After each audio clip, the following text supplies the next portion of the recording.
कही जनक ऐसे अनुचित वाणी, सीधे नाम लेकर ऐसे बोला था। फिर भी कहती हैं कि ये बड़े सरल हैं, क्योंकि हम पारिवारिक लोग हैं, परदेश में हैं। और यही संदेश हमको भी मिलता है कि किसी भी बाहर के लोगों के सामने अपने परिवार के सदस्यों का परिचय दें तो उनके दोषों की चर्चा नहीं करनी चाहिए। पर हम लोग कैसे देते हैं? हाँ सरल हैं, हमसे पूछो कितना सरल हैं, जलेबी की तरह सीधे हैं, ऐसे बोल देते हैं बाहर वालों के आगे। पर माँ जानकी ऐसे नहीं करती।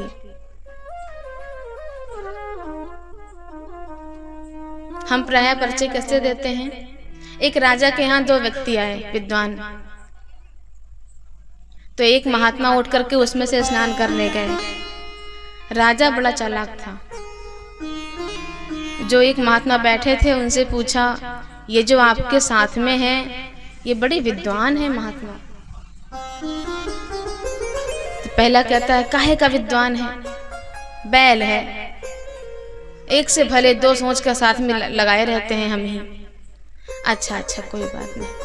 अब जो स्नान करने गए थे वो आके बैठते हैं, अब ये नहाने जाते हैं। राजा इनसे भी पूछता है, आपके साथ जो हैं बड़े विद्वान हैं, बड़े महात्मा हैं, सिद्ध संत हैं, काहे का महात्मा है? खा खा के शरीर बना लिया घोड़े जैसा, घोड़ा है।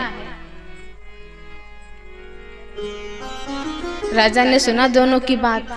ठीक है भाई, भोजन के लिए चलिए। भोजन के लिए बिठाया तो एक के आगे रखा घास, एक के आगे रखा भूसा। महात्मा ने कहा, ये क्या मजाक है? तुमने तो कहा था ये घोड़ा है और तुमने कहा था ये बैल है, तो खाओ घास भूसा। तो किसी के सामने ऐसा परिचय ना दें कि स्वयं को ही शर्मसार होना पड़े।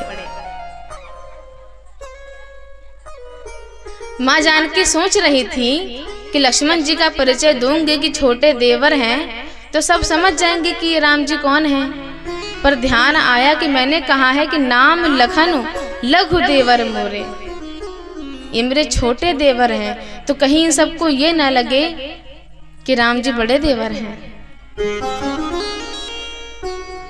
पर जिस तरह आंचल में चेहरा ढककर भगवान श्री राम को प्रेम पूर्वक निहारती हैं, आधा चेहरा ढका हुआ है, आधा खुला हुआ है, आंचल की ओर से राम जी को निहारती हैं। परमात्मा को आंचल की ओर से निहारती हैं, समझिए। लेकिन कबीरदास जी ने कहा है कि घूंघट के पट खोल तो पियो मिलेंगे, और जानकी जी निहारती हैं घूंघट की आंच से। घूंघट की बहुत महिमा है। अब भले नहीं है घूंघट, दुपट्टा अब है, हाँ तो जिनके पास है संभाल कर रखिएगा। बच्चों के पसीने पोंछता है, धूप में बच्चों के सर पर छतरी का काम करता है। ससुराल में जब मायके की याद आती है तो आंसुओं के सागर को समेटता है। पति को जब भोजन परोसते समय ये आंचल उस थाली को पोंछता है। बड़ों का आशीर्वाद लेते समय जब माताएं बहनें सर ढक लेती हैं आंचल से, तो पूरा खानदान, पूरी परंपरा, पूरा कुल धन्य हो जाता है ऐसी बहुएं, ऐसी बालिकाएं पाकर।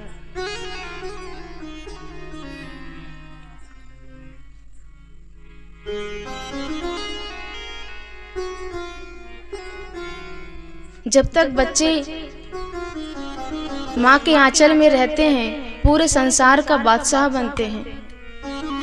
तो आजकल के बच्चों से ये आंचल छीन मत लीजिएगा फैशन के चक्कर में। हमारे यहाँ आंचल की बहुत महिमा है, बहुत गौरव है इसका।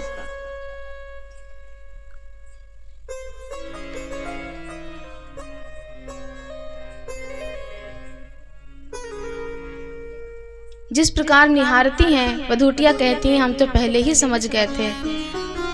आप जिस तरह प्रेम से राम जी को देखती हैं और राम जी जिस तरह आपका आदर करते हैं, आपको देखते हैं, हम तो बस ये दृश्य देखना चाह रहे थे। राम जी आगे बढ़ते हैं, पहुंचते हैं वाल्मीकि जी के आश्रम।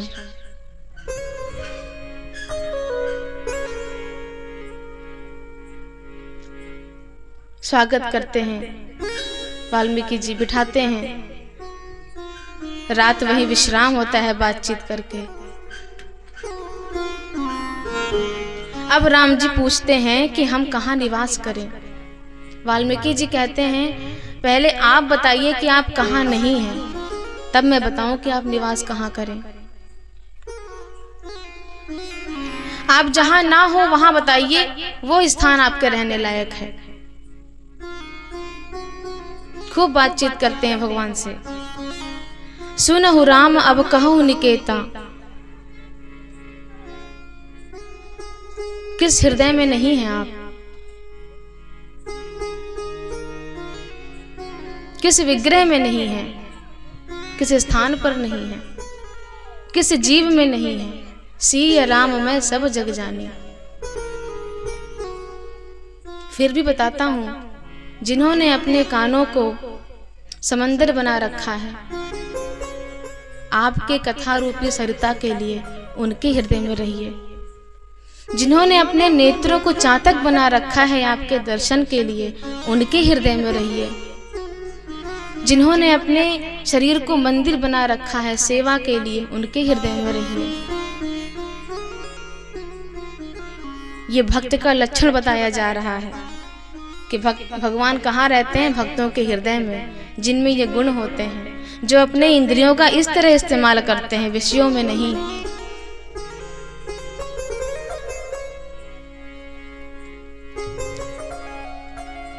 जिसके जीवन का एक ही लक्ष्य है कि तुम ही निवेदित भोजन करहीं।